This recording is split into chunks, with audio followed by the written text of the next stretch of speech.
በስመ አብ ወወልድ ወመንፈስ ቅዱስ አሐዱ አምላክ ወንሴፎ ትንሣኤ በሕይወተ ዘእነሱ ለዓለመ ዓለም የሙታን ትንሣኤ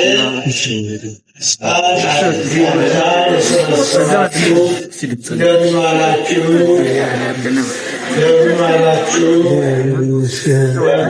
መድን ስትሉ ነው የቆያችሁ። መድኃኔዓለም አላት ለቤተ ክርስቲያን ለረኬት ጨነዩ እየመውቱ ነው። ይህንን ለሕዝቡ ማዳረስ ቤተ ክርስቲያንን የሌላ አላት ተጣሏ ሞተላት የተሰቀለላት መድኃኔዓለም ለቤተ ክርስቲያን አንቺን የሚያገለግሉ በአንቺ የሚኖሩ አይሞቱም። አሁን ይህን እኔ ነኝ የሰማሁት፣ ሌላው አልሰማሁም። አይደለም እኔው ብቻ ሳልሆን አንዳንዴ ወደ ቄሶች እንዲሆኑ አይደርስም። እውነቴን ነው። ህዝቡ አሁን ባይታወቅ እና ይህን ለህዝቡ ማዳረስ ጥሩ ይኸው እኮ ነው።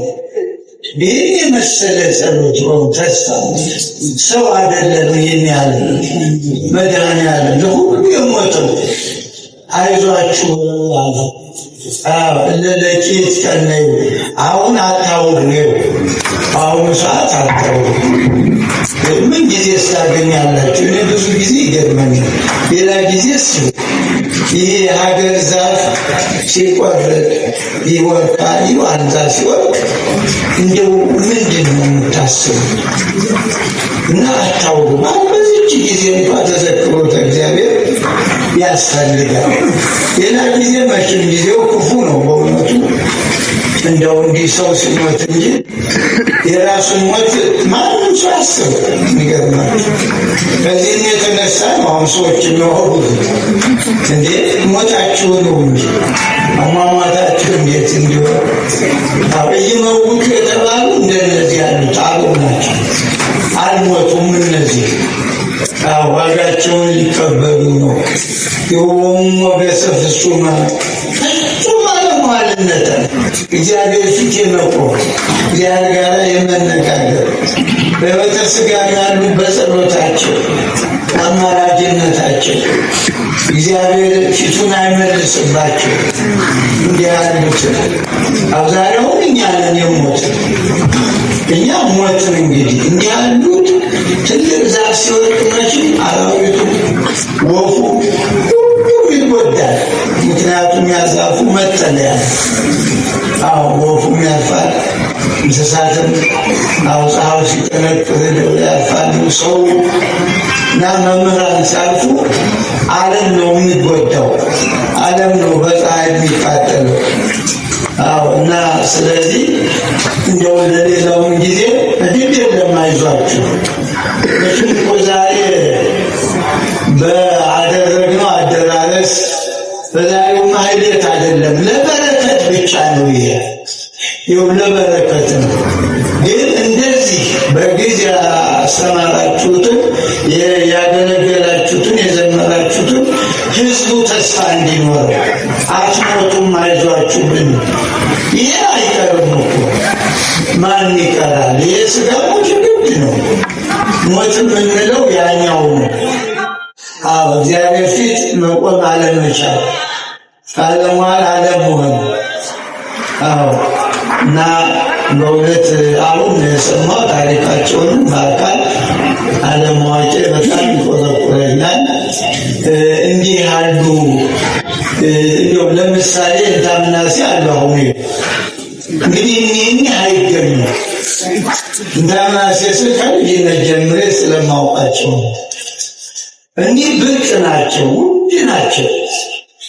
እና እኒህ መምህራችን በጣም በድብቅ በስውር የሚያደርጉትን ሁሉ በስውር የሚያይ ሰማያዊ አምላክ ይከፍላል፣ እኔ እከፍልሃለሁ እንዳለው ራሱ በስውር የምታደርገውን በግልጽ በትንሣኤ ዘጉባኤ ብሏል። እና ትንሣኤ መኖሩን እናስተውል። በእውነት ቤተሰብ ከአሁኑ ጀምሮ አታልቅሱ፣ በጣም ነውር ነው። ፈድ ይላቸዋል።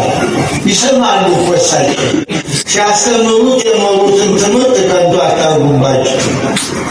አዎ እሳቸው ይህን ነው ትንሣኤ ሙታን መኖሩን አውቀው ነው ዓለምን ንቀው በድንግልና በቅድስና የኖሩ ያኛው ይበልጣል ብለው ነው።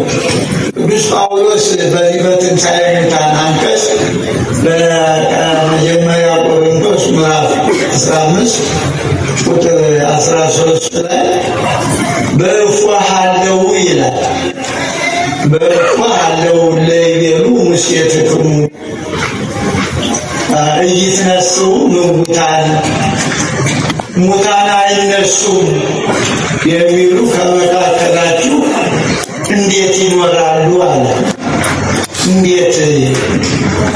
አዎ ሙታን ካልተነሱ መሰ ኢይትነሱ ሙታን ሙታን ካልተነሱማ ክርስቶስን ተንሥአ እሙታን ክርስቶስም ከሙታን ተለይቶ አልተነሳም።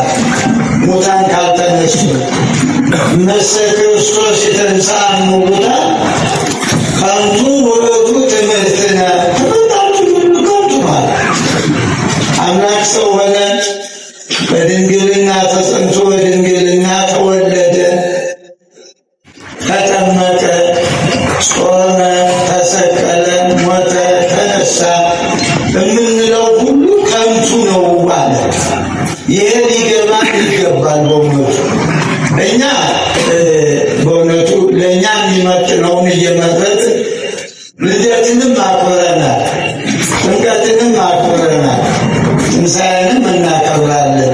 ምን ብለን ነው ካልገባን ታዲያ የምናከብረው?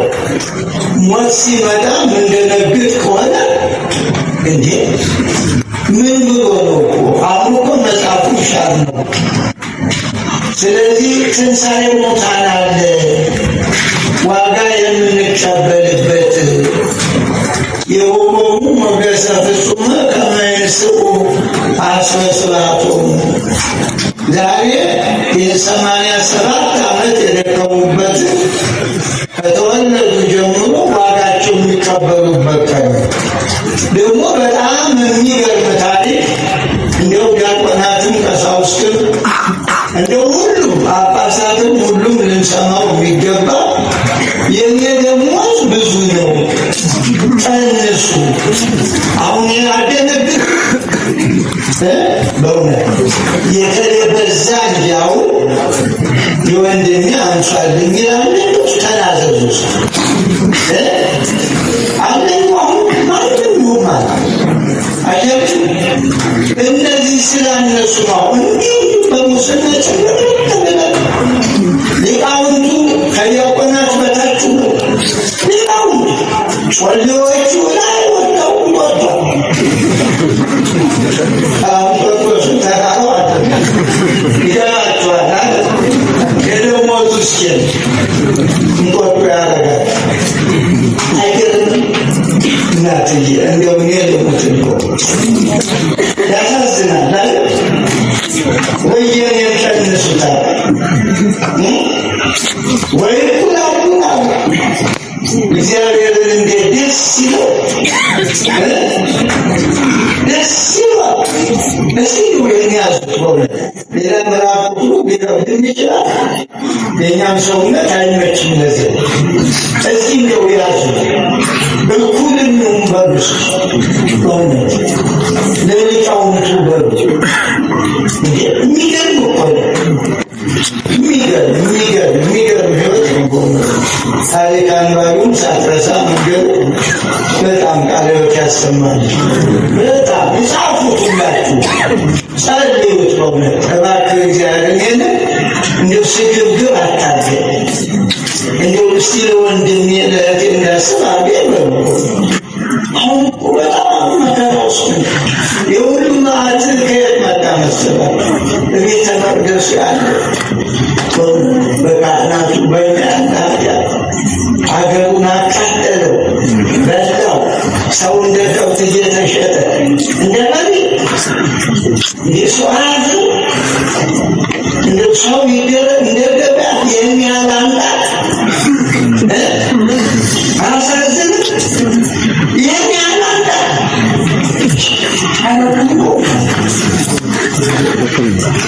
እንደሚቆለው ማለት ያወረደ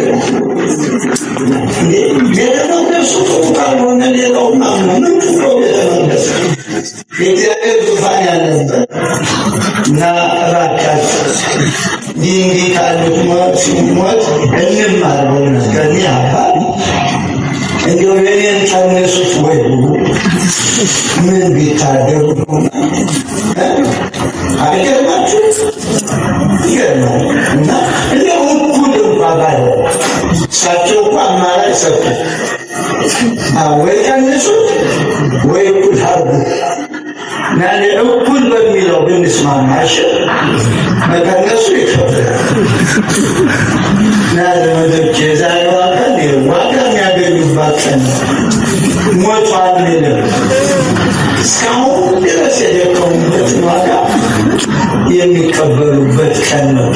ቅዱስ ጳውሎስ ያለው ትዝ ይላችኋል አለ ይገሰጽ ነው ሊለጽቅ ለሐሴን እግዚአብሔር መኮንነትም የእተ ዕለተን ያለ የእውነት እናኔ በጽድቅ ፈታዬ በግጥ እግዚአብሔር የደከምኩበትን ዋጋ የሚሰጠኝ በዚህ ቀን የእተ ዕለተ ማለት ያቺ የዛሬዋ ቀን ናት። ለአባታችን እሱ በሕይወት እያለ ስለተናገረው ቀማ በዚያች ቀን የዋጋ መቀበያ ቀን ናት እና ቤተሰቦቹ አታልቅሱ ባካችሁ። እንዴ በሚገባ የሞተውን ስናለቅስ ሳይቀበል የቀረውን ስናለቅስ ምን ይባላል እኮ። ዛሬ እኮ አሁን የበላቸው በጫካ የወደቁ አሉ አይደለም። ምንም ሰየት ይኑሩ አይኑሩ የአሟሟታቸው የከፋባቸው በእኛ ኃጢአት በእነሱ ሳይሆን እና እኛ ምን ብለው ያልቅሱ? ቆይ እንዲህ በስራት ኑሮ በሕይወት ኑሮ ቤተክርስቲያንን አገልግለው ቅዱስ ያሬድ እንዳለው አንቺን የሚያገለግሉ አይሞቱም አለ። አሁን እኮ ቅዱስ ያሬድንም አሳበር ነው አስዋሽ ነው ማለት እኮ ቅዱስ ጳውሎስ እንዳለው የሙታን ካልተነሱማ ክርስቶስም አልተነሳ ነው። መሰይት መስቶ ሙታ ክርስቶስ ተንሥአ ከዚህ በኋላ ከንቱ ነው አለ። ምናሰበው ከንቱ እና ምን ያደርጋል ወገንቱ ሃይማኖትክሙ አለ። አዝነታችሁ ከንቱ ነው። በማይኖሩበት እምነት ምን ያደርጋል? የዝም ብሎ እኮ ነው። እና አታልቅሱ። ማልቀስ ከሆነላችሁ ለራሳችሁ አልቅሱ፣ ለኃጢአታችሁ ይፈቀዳል። ለእኔ አታልቅሱ ለራሳችሁ አልቅሱ ብሏል ራሱ። አሁን ለራሳችሁ እናንተ ኢየሩሳሌም ቆነጃጀት ለእኔ አታልቅሷል። ለሚመጣው ባልወለዱ የሚሰኝበት ዘመን ይመጣል። ባልወለዱ ባላጠባሁ የሚባልበት ልጅ ከእናቱ ጉያ በሚወሰድበት ጊዜ ይመጣል። አዲያ ከዚህ የከፋ ጊዜ አለ። ወንድሙን እየበደለ ወንድሙ የእናቱ ልጅ አረመኔ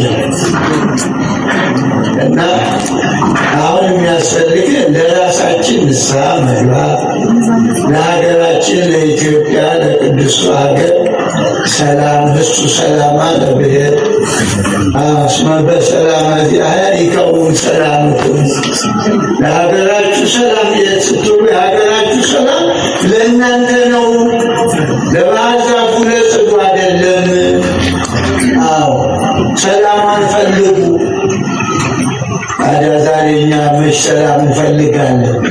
በእውነቱ ገጫናንን እንሞታለን አለ እንዴ? ከዚህ የበለጠ ራሳችን የምናይበት ጊዜ የለም። ይህ ላይ ብያየ ነው ማለት ድርጊቱ። ሰው በመንገድ ሄዶ ቤቱ አይገባል። ክፍለ ሀገር አይገባል።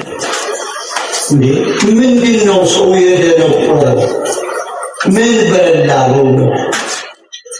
ግን ሁሉም ቤት ይቺ ቅድስት ከተማ ብቻ እንደው ከስሩታ ዞር ሲሉ በምን አይከደ ለእናንተ ሁሉ መስጊድ ነው እና ጸልዩ ቤተሰቦቹ አደራ። መጋቢ ሃይማኖት ኢሳያስም ካሁን በኋላ ልቅሶ የሚባል እንዳይለው ለራሳችሁ አልቅሶ ለራሳችሁ እንጂ ለእሳቸው ምን ይሁኑ ብላችሁ ነው ቆዩት እኮ እንደው በዚህ በተበላሽ ባለቀው ዓለም ለእነሱ ይመጥናል የመኖሩ ምን እያዩ ይኖሩ ምን እየሰሙ ይኖሩ የያዙትን እውቀት ለማን ይናገሩ እንዴ? ሰው እኮ መኖር የሚመጥ አለ አይደለም እንዴ? የያዘውን ኢንቨስት እያደረገ ነጋዴ የሚሆን ካህን የሚሆን በእውቀቱ ለሀገር እየጸለየ ምዕመናንን እየመከረ ለስጋዋ ደግሞ እያበቃ እንዲያውም የሁሉ እኮ የለም። ይህን መናገርን አቃተቶ ነው። አትጋደሉ እኮ ነውር ነው። አሁን ነውር ነው እኮ በጣም ትልቅ ነውር ነው። እኔ ግን ምን ስለማውቀው ነውር እንዳልሆነ ስለማውቅ ማለት ነው። አዎ እንጂ ነውር እኮ ነው እንጂ ከምን ብለን እናስተምር? የትቅትልየት ማን ሻለ? እንኳን ወንድምን መግደል እንደው ወንድምን መሳደብ ኃጢአት ነው በተባለበት ወንጌል ቃል ዛሬ ወንድምን መግደል፣ ንብረት ማውደድ፣ ሰው በመንገድ እንዳይሄድ ማለት እንዲህ ሕግ የሆነበት ጊዜ ሰው ይሄ የውሸት ኑሮ ይበቃል። ጸልዩ፣ ራሳችሁን አታታሉ። ወገን ያውቆ ሰው ብቻውን ይኖራል? ምን አይነት ኑሮ እና በሰላም እንኑር። አባታችን ለእኛ ነው፣ ጉዳቱ ለእኛ ነው። ቅድም እንዳሉ መጠለያ የለንም፣ መንፈሳዊዎች የለንም። እነዚህ ሲሄዱ ምንድን ነው የሚወጠንበው ነው ምንድን ነው? እና በእንዲህ ያሉት አባቶች ሲያፉ ሰፋ ያለውን ቅኔውን ጥሩ ግን የለም እኮ ህዝቡን ካላገለገል ነው እኛው ብቻ ተቀኝተን እኛው ብቻ ሰምተን እንዴ? ይሄ ሁሉ ህዝብ እኮ ይፈልጋል፣ ሊጽናና ይፈልጋል። አይላችሁ ትንሣኤ ነፃን አለ ልደትን ታከቡ የለ ምን ብላችሁ ነው? እውነት ነው ትንሣኤ መኖሩ እኮ እኛ እኮ እንነሳለን ብለን ነው። ክርስቶስማ ምን መቃብር ሊይዘው ይችላል እኮ? የትኛው መሬት የእኛ ተስፋ ነው። ሞተን አንቀርም። የዓለም ጠሪ ስለሆነ እንዲሁ መስገብገቡን ቀንሰን አብሮ መብላት አብሮ መጠጣት፣ ለድሃ ለወንድም ማዘን፣ በሃይማኖት ጸንቶ መኖር፣ ይህን ማስተማር ነው። ዛሬ እኮ ሀብታሙ እንዳው ግራ የገባበት ጊዜ ሁሉ ግራ የተጋባበት እና ድህነቱ ይሄኛው ነው ክፉ። የቁሳቁሱ ቀላል ነው። ወደድንም ጠላንም ጠላንም ነዳ። ይህ መንፈሳዊ በመንፈስ መደየት በጣም አደጋ ነው። እዚህ የሚቀር አይደለም ድህነቱ። እዚያም አሁን ይሄዳል። እዚህ ያልሰራ ነው እዚያ ሄዱ። ስለዚህ እኔ አባት ወደ ቤታቸው ነው የገቡ። ስለዚህ ሰው ቤቱ ሲገባ ምን አርጅ ይባላል? በሜዳ ለቀረነው በጫካ ለቀረው ትውልድ ለሱ ነው ማዘንና የአባታችንን ነፍሳቸውን ይማር።